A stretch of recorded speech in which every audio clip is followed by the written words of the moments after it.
Ну вот смотрите, про геноцид, там в прошлом куске, который мы смотрели, там была прямая отсылка к тому, что когда власть сменится, вы понесете наказание. Ну, имеется в виду, ну, наверняка и вы, и другие люди, которые принимали такие решения, да, и что...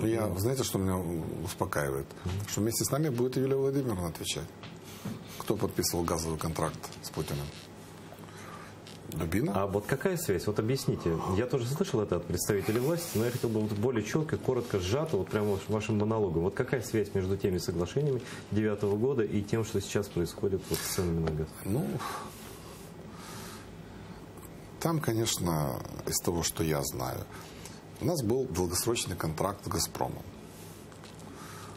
После того, как президентом стал Виктор Андреевич Ющенко, председателем «Нафтогаза» был назначен некий господин Івченко. Дуже патріотична людина, голова Конгресу українських націоналістів, которому було поручено вести переговори по газу з Російською Федерацією.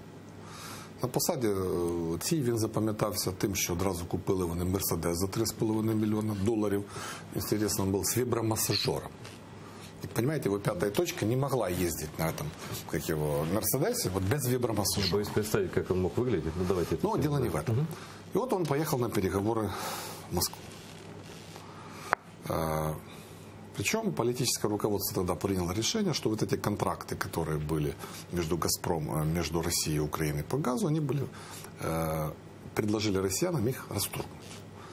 А там интересные были контракты. Во-первых, они фиксировали цену $50 за 1000 кубических метров. Плюс они были связаны. То есть договор о поставке газа был привязан к транзитному договору. І от це діло, то на що нам це треба, один контракт ми матимемо на поставку газу, інший на транзит. Ти скажуть, оскільки ми ж монополісти на транзит, зараз ми заживемо, ми збільшимо це саме, тут ми получимо скидку і так далі, і так далі. Как в том анекдоте, пошли по шерсти, вернулись стриженные. Первое, что сделал «Газпром», это у нас увеличилась тогда цена до $95 за 1000 кубов. Потом, значит, правительство Еханурова сменил крепкий хозяйственник Виктор Федорович Янукович. Они там подписали по $179,5, помните, да, был следующий. Вот. И потом, когда вот Юлия Владимировна опять пришла к руководству правительства, они в условиях конфликта 2009 года, того газового, подписали контракт с базовой ценой, по-моему, $450 или $470. 500, я помню. 500. Я тогда просто еще в Москве жил, и я читал это как с той стороны, но сумма... Ну, вы же помните все условия этого контракта. Да, я... О том, что бери или плати, да? Да. И цена, причем сразу, вот на этот год, на 2009 до 2010, ну, я так понимаю, что российское руководство было заинтересовано в том, чтобы держать на коротком поводке руководство Украины, там был снижающий коэффициент, и в первый год, если я не ошибаюсь, то ли $224, то ли $227 за 1000 кубов обеспечивал этот контракт.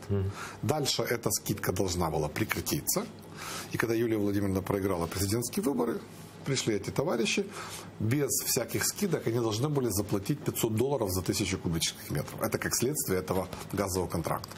После чего Янукович подписывает Харьковские соглашения, вы помните, и получает дисконтную карточку от «Газпрома» со скидкой в $100. Был шантаж с продажей Украины. Совершенно верно.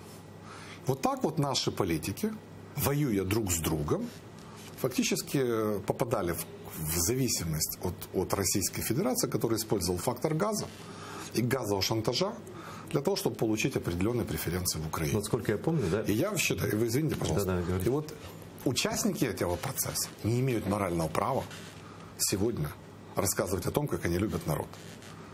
Потому что их вся история и вот эти вот все их скелеты в шкафу, которых мы знаем, они, вот лично у меня, как у человека, который не был тогда при власти, ни народным депутатом я же не был, ни министром, но я же помню все эти события, которые тогда происходили. Я же помню, как оптами в розницу распродавали интересы Украины. Как хихикали с Путиным, когда он там шутил об украинском президенте, вы же помните. Как молчали, когда была агрессия против Грузии. Надо же было подписывать с «Газпромом» соглашение, как же можно осуждать агрессию против... Со стороны партнера. Со стороны партнера. Вот. Поэтому сегодня вот как-то вот не вяжутся их патриотические речи с их политическим прошлым, которое, я думаю, что не очень хотели бы, чтобы люди забыли.